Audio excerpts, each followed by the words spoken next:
महर्षि भृगु ने गुस्से में आकर भगवान विष्णु की छाती पर जोर से लात मार दी। छाती पर माता लक्ष्मी का वास होता है। इस अपमान से आहत होकर माता लक्ष्मी हमेशा के लिए वैकुंठ छोड़कर चली गईं और यहीं से शुरू होती है दुनिया के सबसे अमीर मंदिर तिरुपति बालाजी के बनने की कहानी। वैकुंठ छोड़ने के बाद माता लक्ष्मी सीधे पृथ्वी पर आ गईं। यहाँ दक्षिण में एक राजा थे, आकाश राजन। एक दिन जब राजा एक यज्ञ के लिए मिट्टी खोदने के लिए जमीन पर अपना कुदाल चलाते हैं, तभी जमीन फटती है और एक चमकता हुआ कमल का फूल बाहर आता है। उस फूल में एक नन्ही सी दिव्य बालिका थी। राजा ने उस बच्ची का नाम पद्मावती रखा और उसे अपनी राजकुमारी की तरह बड़े लाड़ प्यार से पाला।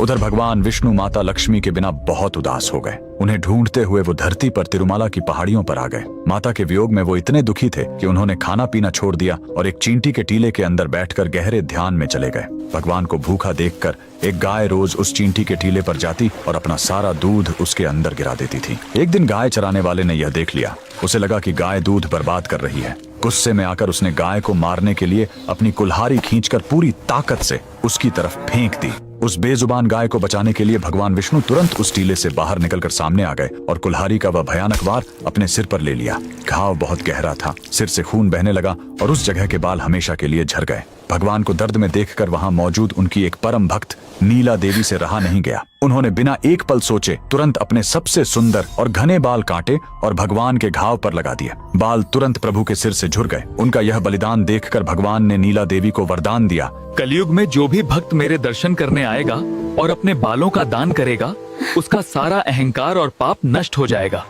बाद में भगवान विष्णु जो धरती पर श्रीनिवास के रूप में रह रहे थे, उनकी मुलाकात राजकुमारी पद्मावती से हुई और दोनों का विवाह तय हो गया। चूंकि पद्मावती एक बहुत बड़े राजा की बेटी थी, इसलिए एक शाही शादी की जरूरत थी।